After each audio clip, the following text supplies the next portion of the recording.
agava mu ggwanga la Kenya obujulizi bw'enkunala buvuddeyo ku bya General Kaguta Museveni ne Besigye ebigambibwa ebadde ebigambibwa emmundu ze bamukwata nazo ng'ali mu hotelu e Kenya.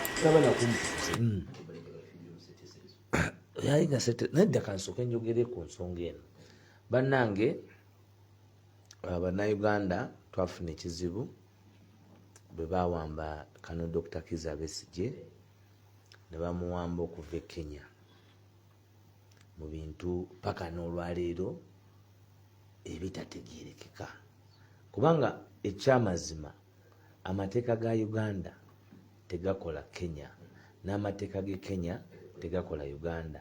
Ekikulaga gwe munnayuganda ekyamangu ennyo nti oyo we Kenya bamuganye okuwoleza mu Uganda nti amateeka tegafaanana naye ate bavunaana omuntu eyabadde Kenya okumuvunaana eby'e Kenya oba ntegeerekese. Amateeka ga Uganda tegafaanana naga Kenya naye ekyo era ekinayamba munnayuganda yenna awuliriza Alex Wise okwongera nti ensonga eno ogitegeera bukalamu.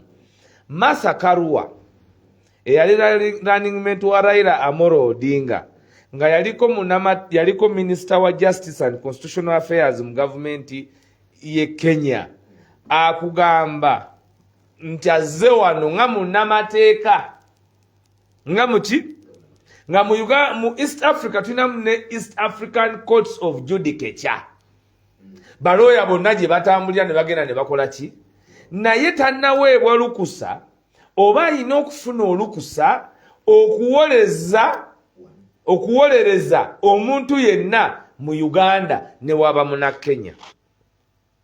Kaakati kiba kya buswavu eri gavumenti, kiba kya bwewusa eri gavumenti, kiba kya bujinga eri gavumenti okukyajinga omusibe eyaddiza emisango e Kenya. Bw'abanga looya yasoma amateeka e Kenya takkirizibwa ng'ate amateeka ge tusoma Kenya, Tanzania, Uganda, Southern Sudan, Rwanda teyali kuba Rwanda yali francophone. Francophone zezensi ezaali zafugibwa Abafalansa n'Ababirigi side eyo. Kati abo bo be baba moving ebintu mu ngeri endala, ffe tuli ba right bo bali ba left. Nti bo enkola yaabwe ndala eri bo ba left ffe tuli ba right. Okay? Kakati ezo ensi zo zaali zigoberera amateeka ag'Abafalansa kuba mu Bufalansa kasaba kuteebereza the burden of proof ebeera ku ggwe gwe bateebereza tebakwateebereza. Ate mu mateeka ga Uganda the burden of proof mu criminal beyond reasonable doubt erina kuprovingibwa ono gwe bawaabidde. Ampuliriza eyo gwawaaba gwoleeta obujulizi. Ampuliriza njagala wano mwawulewo nnyo francophone ne anglophone. Anglophone ye Commonwealth ebya abaali mu matwale ga Bungereza.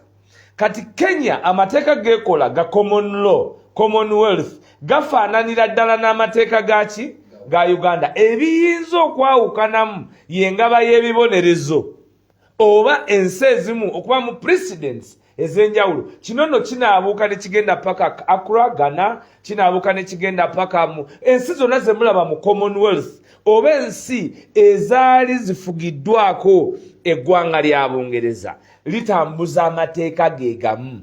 Naye mu Uganda looya takkirizibwa kuva Kenya najja n'awoza mu Uganda nga tafunye lukusa kubanga kye tuyita jurisdiction.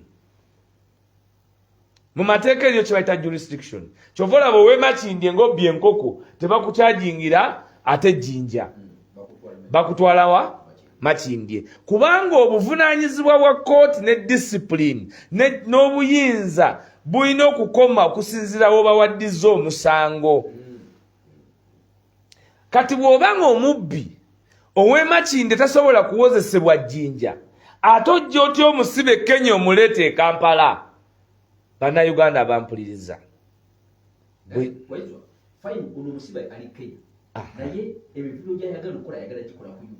Anti ali Kenya.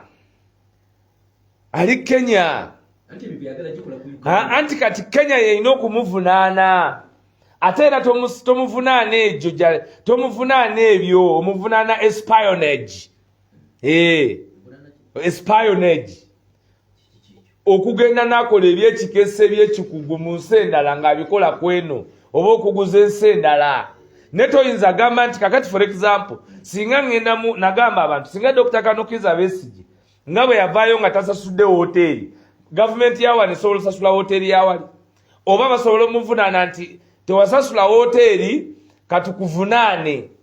Munnayuganda mpuliriza emisango gya treason egiri mu magye egiri mu kuwozebwa mu nsi yonna egimanyiddwa nammwe egy'abakoni gyali referred to wano by creation of court efugibwa amateeka ga ICC saaga Uganda ba omwen okuba nti babasalira n'abalala nti bajja wano aba ICC olw'okubanga cost na biki n'abajulizi na biki kyajja mu wisdom y'abatwala ICC nti emisango egyo bagiweereze giwozebwe wano ku jurisdiction we jazidizibwa kati olwaleero nakyemalira ne banne kiryowa kiwanuka n'obuswavu Owiny Dollo n'okutaputa n'okukulembera bubi judiciary Besigye ali mu court martial nga waliwo ne ruling ekugamba nti omuntu nga civilian tagendenga mu court martial. Ekyo tuzze tukiyimba ebbanga lyonna nga twogera ku baana abaffe abakwatibwa nga tulifaringa ku musango gwa Kabaziruka and submissions of the same have been made to the Supreme Court. Naye omusajja gwe bayita Owiny Dollo, omusajja gwe bayita ani Owiny Dollo alowooza pulezidenti leero alambuludde bulungi omwagala w'abanyi Kyagulanyi Ssentamu agambye nti Owiny Dollo ojja kulowooza nti it is our pill but you might have that pill one day. Ebintu ebimu bye tukola munnange Kayongo tebirabikira muffe mu baana baffe naye ate Katonda asobola okubiwa omukisa ne birabikira ku bazzukulu baffe. Kyova olaba abantu tulina okukola obulungi.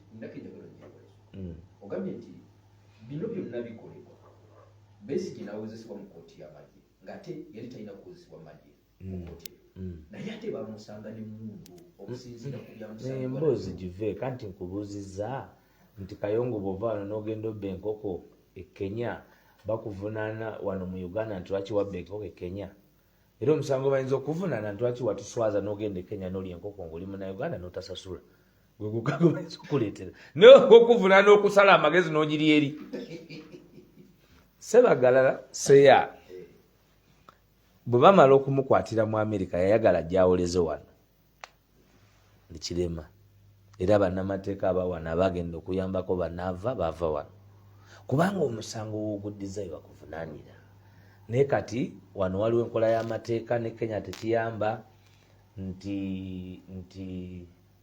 nti kati n'obukulembeze obuliyo bwe butofaanana naye kyolina okumanya kubanga Kenya we watu abasinga okuba developed mu East Africa Kenya Tanzania kyangu nnyo munnayuganda okutranzactingira enkiiko zonna e Kenya ffenna tugende e Kenya saagala na bannayuganda mbalimbe n'ekyanyinza okuba ndi Kenya kubanga enkiiko ez'abantu abatagala kujja wantu wano bantu bangi nnyo abatagala kujja mu Uganda awantu awangu okolera enkiiko Kenya kakati Nakyemala yayagala ajjewo ekyo.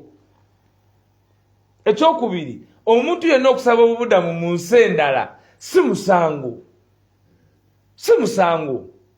oba okwebuddamya mu nsi endala si musango. Wano Uganda yesinga barefugi buli lunaku bayingiza so si musango oli takikusiigira nga musango kya buswavu nnyo. Naye wakati ng'ebyo byonna mbyogedde bannange nze Alex Waiso Mufumbira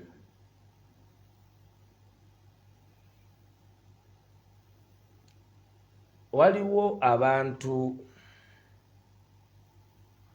ababuusabuusa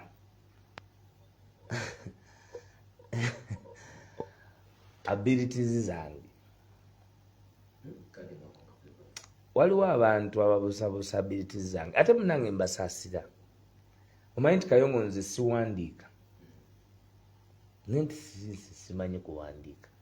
Zinali president wa Writers Club, nali boss wa Kazibu Bashir kusomero mu Writers Club, nali president wa Writers Club over how many years ago?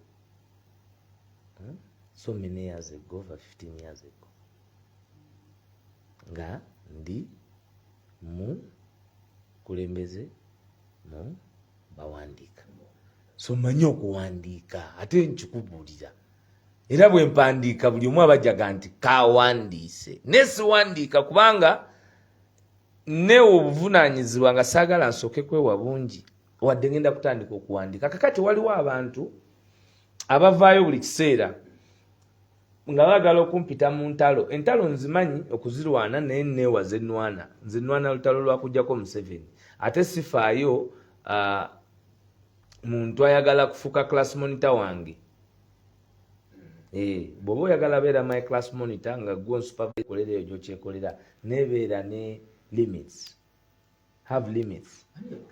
Kakati waliwo abantu abawandiisa ekiwandiiko kitambudde mu WhatsApp groups. Of course kati ennaku zino Waiswa naye aliko omuwendo. Batuula eyo mu bukiiko nti basobole okwaŋŋanga okwaŋŋanga weapon.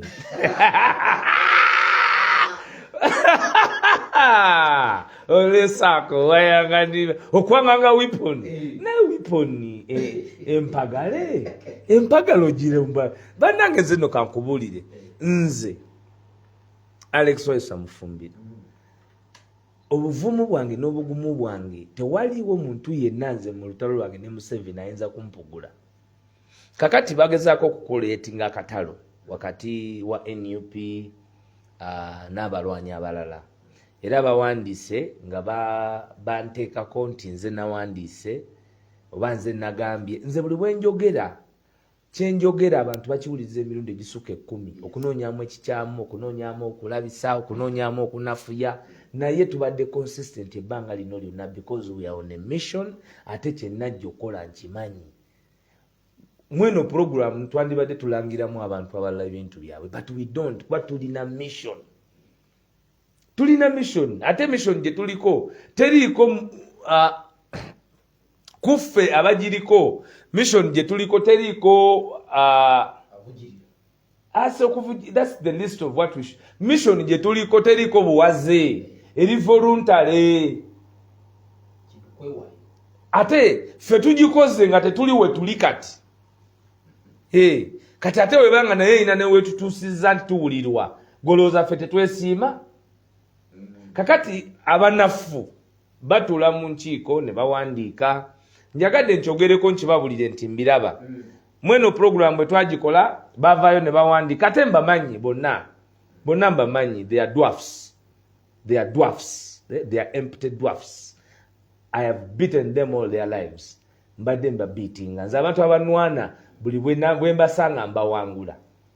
Mbawangudde obulamu bwange bwonna nakati abali awo bolaba bali mu higi haga. So bawandiika ku by'Obwakabaka nga program tugikoze wano. Era ne baagala bakyongereyo.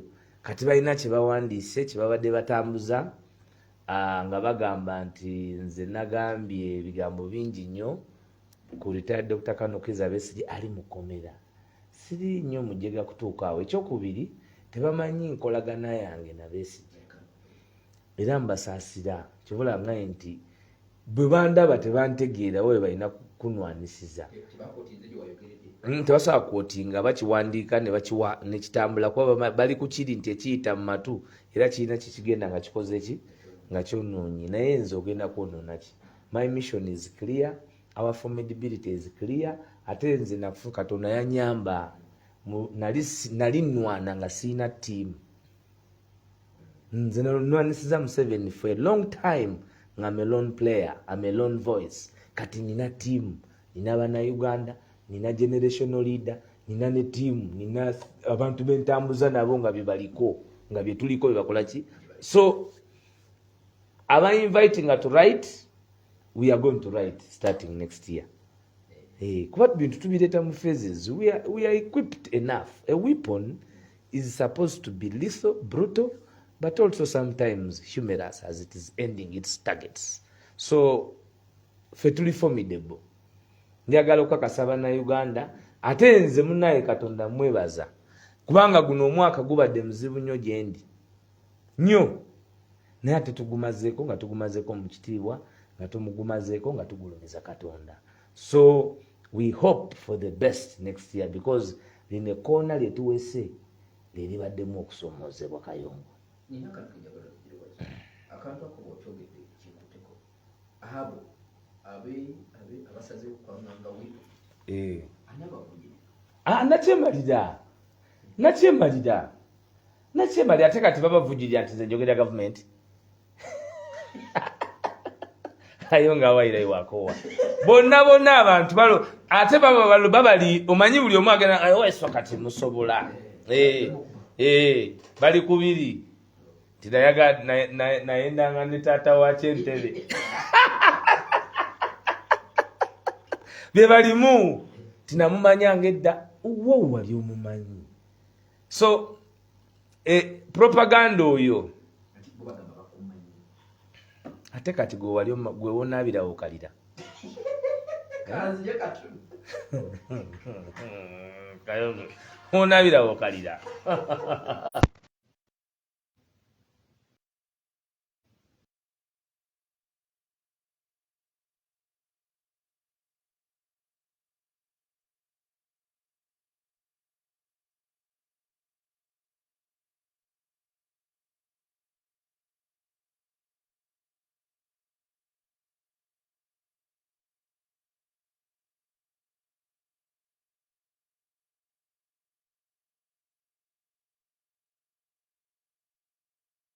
Ripoti tebabawanga ripoti naye nga abagagga akuba essimu ati nti noreeta sente za Bank of Uganda nti ati kyonteremuko muzigo gwentegwa South Africa nga bateekamu. Kati lwaki tezibbuluke bubulusi? Kubanga management kyebasinza General Yoweri Kaguta Museveni kyosinza okutukola obubi n'ebitono bye wali ozimbye obimenye. Benyini sente top security ezo sente basobola kuzitwala nga temulimu special forces command tekisoboka. Ate abakugu bonna balina kuba mu magye n'ebyo bigenda kuba mu gavumenti ya Kyagulanyi bano bayinza obutakimanya. Mu magye mu nsi yonna mwe musinga okuba abamanyi, mu poliisi mwe musinga okuba abamanyi. Abantu ababeera mu buvunaanyizibwa bwo keeping security no keeping law and order bateeka okubeera abantu bali abalala bonna be bakulembera okuteeka law and order mu maaso. Ne gavumenti ya Kyagulanyi mu buweereza bwayo egenda kuba yanjawulo kuba ffe ebintu byonna tubimanyi. Tujatandika nga tugenda kusooka kukatinga budget, administrative budget. President yakinyonyola kina kitu RDC assistant RDC toka kwa balabala tuba na administrator omu presidential representative omu mu region akola 24 hours fe tugenda kola obudde butono naye nga tugenda kola ebintu bingi omulundi gumu kubanga eggwanga liri emabega emyaka 40 years of this service. Amaje abaana mwe bali bakaliya soldiers and Genochi yogera goba mani Genochi yogera Geno Sauda sina Geno Sauda ona tweetinga nga badilitinga atweetinga ekiro nga anyumirwa ate ku makya bwategeera na deleting.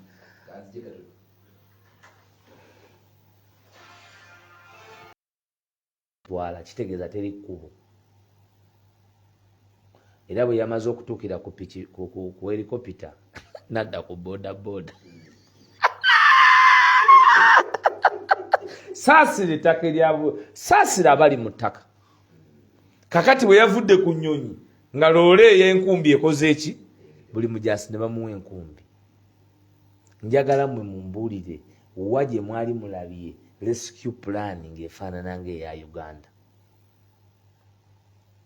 Gwali eyo yonna mu nsi mw'owangaalira wawe wali olabye rescue plan ng'efaanana ng'eya Uganda nti tetulina greda omanyi kye bayita byebyo ebya Kenya Dr. Kizza Besigye, General Kaguta Museveni ne Martha Karua ebigenda mu maaso mu kooti y'amagye obuyinza General Museveni bw'atalina Uganda bw'eterina naye nga bakola katemba waabwawo nga ne Ruto atunudde butunuzi bwati kubanga puppet ya General Kaguta Museveni. Bino byonna babikola omuntu n'agenda mu nsi n'ajjayo abantu misana gaaka n'amenya amateeka g'ensi yonna n'atabako kyagambibwa. Nno General Museveni ne twabikola lowooza mbuno kinyumo oba birowooza nno w'amaanyi nnyo mu Africa ye taata wa buli omu oba ye jjajja wa buli omu. N'olunaku lugenda kukya ebintu ebyo bikole backfire. Bigenda mukolerako backfire ajja kwejjusa lwaki yabikolanga. Ajja kwejjusa lwaki bannange nakolanga ebikolobero bino. Nga tuwakyali amuwolereza tuwakyali amutaasa ng'asigadde bomu bwati bwannamunigina. Kati alaba wa kitalo nnyo ayina amagye ayina amaanyi ayina kino ayina kiri n'azimbaga n'agamba ye kati nze ndiwo nze wakabi nze profesa. Naye olunaku lugenda kukya ebigambo bino bimwefuukire onampulirira embaga.